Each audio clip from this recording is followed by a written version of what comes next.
Hi అండి. Welcome back to our channel. అందరికీ నమస్తే. మీ ఫ్యామిలీ మెంబర్స్ ముళ్ళున్న చేపల పులుసు తినడానికి ఇబ్బంది పడుతున్నారా?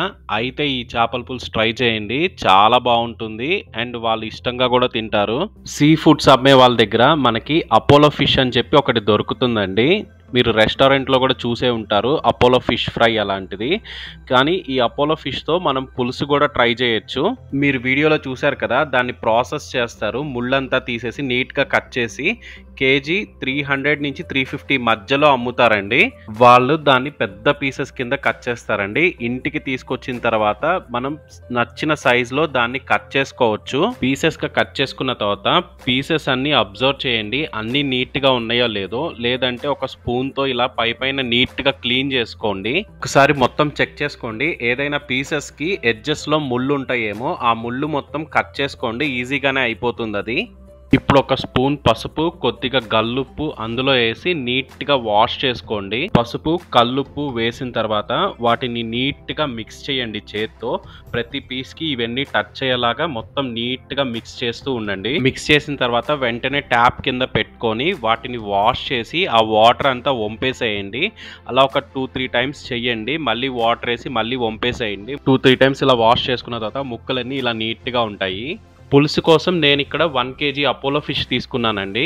3 మీడియం సైజ్ ఉల్లిపాయలు తీసుకొని వాటిని సన్నగా పొడుగ్గా కట్ చేసుకోండి. వాటితో పాటు 3 పచ్చిమిర్చి తీసుకొని వాటిని మధ్యలోకి పొడుగ్గా కట్ చేయండి. అల్లం వెల్లుల్లి పేస్ట్ ప్రిపేర్ చేసుకోండి. 100 గ్రాముల చింతపండు ఒక మీడియం సైజ్ గిన్నెలో వేసి మంచినీళ్ళు పోసి నానబెట్టుకోండి.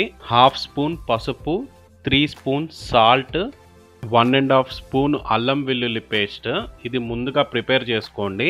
4 స్పూన్లు కారం వేసుకోవాలి. కొంచెం ఘాటు కావాలంటే ఇంకొంచెం కారం అనేది పెంచుకోవచ్చు. 4 స్పూన్లు గరం మసాలా పౌడరు. మేము ఇందులో 3 స్పూన్సే వేసాము. కొంచెం పీసెస్ అనేవి తగ్గించాము ఫ్రై కోసం సపరేట్‌గా. మన ఇంట్లో ఒక చిన్న గరిటె ఉంటుంది కదండీ! ఆ చిన్న గరిటెతో 2 గరిటెలు ఆయిల్ వేయండి. అది ఈక్వల్ టు ఒక 4 టీ స్పూన్స్ అవుతుంది. ఆయిల్ వేసినాక మొత్తం అంతా నీట్‌గా చేత్తో అలా మిక్స్ చేసుకోండి. ముక్కలకంతా పట్టేదాకా. ఇలా మొత్తం మిక్స్ చేసుకున్న దాన్ని వీలైతే ఒక హాఫ్ అన్ అవర్ పక్కన పెట్టేసేయండి. అదంతా ముక్కకి పట్టి కొంచెం టేస్ట్‌గా ఉంటుంది పీస్ అనేది. ఒక గిన్నె తీసుకొని హై ఫ్లేమ్ మీద స్టవ్ మీద పెట్టండి. మేము వెడల్పాటి గిన్నె తీసుకున్నాము. ఇలాంటి గిన్నె తీసుకోవటం కూడా డిసడ్వాంటేజ్ ఉంటుంది. ఎందుకంటే కింద ఫ్లేమ్ అనేది మొత్తం స్ప్రెడ్ అవ్వదు. మనం గిన్నెని జరుపుకుంటూ ఉండాలి. కొంచెం మీడియం సైజ్ గిన్నె తీసుకున్నా కూడా బానే ఉంటుంది. గిన్నె అనేది బాగా వేడెక్కినాక ఒక చిన్న గరిటె తీసుకొని 4.5 చిన్న గరిటెతో ఆయిల్ వేయాలి. ఒక్క 3 నిమిషాలు కొంచెం ఆయిల్ అనేది బాగా మరగనివ్వండి.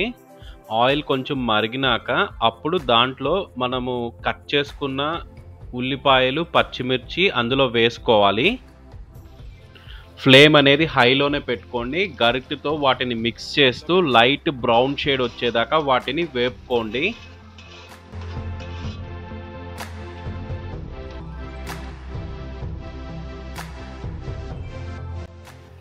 ఉల్లిపాయలు, పచ్చిమిర్చి కొంచెం బాగా వేగినాక మనం మిక్స్ చేసుకున్న ఫిష్ పీసెస్ ఉంటాయి కదా! అవి ఇందులో వేసేయాలండి.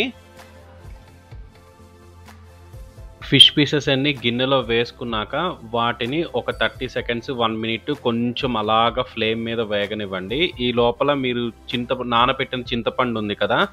దాన్ని గట్టిగా పిసికి పులుసులాగా చేసుకోండి. ఒక క్లాత్ తీసుకొని ఫ్లేమ్ మీద ఉన్న గిన్నెని పట్టుకొని కొంచెం అలా అలా మిక్స్ చేస్తూ ఉండండి. కిందున్న ఉల్లిపాయలు కొంచెం స్ప్రెడ్ అవుతూ ఉంటాయి. చిక్కగా నానబెట్టుకున్న చింతపండు పులుసు మీరు వీడియోలో గమనించొచ్చు. వీడియోలో పోసే విధంగా పోయాలి. పిప్పంతా చేతిలో ఉండి నీళ్లు మాత్రమే గిన్నెలోకి వెళ్ళాలి. అలా 2 సార్లుగా వేసుకోండి. మీరు వీడియోలో గమనిస్తే మీకు తెలుస్తుంది. వీడియోలో వేసిన విధంగా వేయండి. చింతపండు పులుసు పోసిన తర్వాత కొత్తిమీరను సన్నగా తరుక్కొని ఆ గిన్నె మొత్తం స్ప్రెడ్ అయ్యేలాగా పైన అలాగా జల్లుకోవాలి. క్లాత్‌తో గిన్నెను పట్టుకొని మళ్ళీ ఒకసారి కదపండి. మొత్తం పోసిన పులుసంతా ముక్కకి పట్టి స్ప్రెడ్ అవుతూ ఉంటుంది.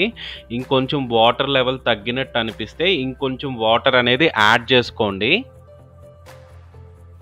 ఇప్పుడు పైన మూత కొంచెం తెరిచి ఉంచినట్టు అలా పెట్టండి. ఇలా ఒక 5 నిమిషాలు మూత పెట్టి తర్వాత తీసేయాలి. ఇలా ఒక 15 నిమిషాలు ఉడకనివ్వండి. మధ్య మధ్యలో గరిటెతో అలా ఇలా తిప్పుతూ ఉండండి. అండ్ క్లాత్‌తో గిన్నెను పట్టుకొని కదుపుతూ ఉండండి.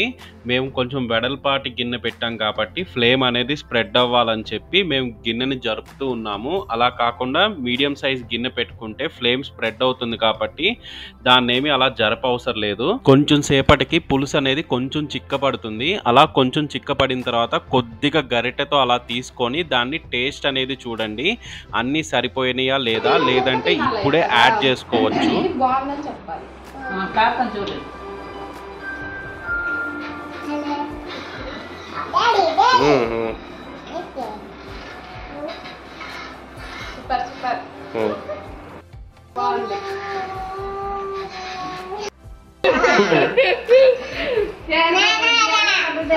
బుడ్డి నువ్వు కూడా చూడవే.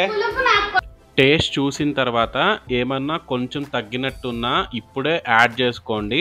ఉప్పు, కారం, పులుపు అన్నీ ఒకసారి చెక్ చేసుకోవాలి. పులుసు అనేది చిక్కపడేదాకా అలాగే హై ఫ్లేమ్ మీద ఉడకనివ్వాలి. మీరు చూడొచ్చు మా మదర్ గరిటెతో అలాగ వేస్తున్నారు. పులుసు అనేది అక్కడ కొంచెం చిక్కపడింది. పులుసు చిక్కపడిన తర్వాత స్టవ్ అనేది ఆఫ్ చేసేసుకోవాలండి. అంతే, చేపల పులుసు రెడీ అయిపోయింది. దీన్ని మీరు ఒక 1 అవర్ 2 అవర్స్ వెయిట్ చేసి తింటే అబ్బా ఉంటుందండి. దాని టేస్ట్ ఏముంటుందంటే చాలా బాగుంటుంది. నోట్లో వేసుకోగానే ముక్కలా కరిగిపోద్దంటే. ఇలా ఒక్కసారి చేపల పులుసు ట్రై చేయండి, మీకు నచ్చుతుంది అనుకుంటున్నాను. ఈ వీడియో చూస్తున్న వాళ్ళు మన ఛానల్ని ఎవరైనా సబ్స్క్రైబ్ చేయకపోతే సబ్స్క్రైబ్ చేయండి. Thanks for watching this video.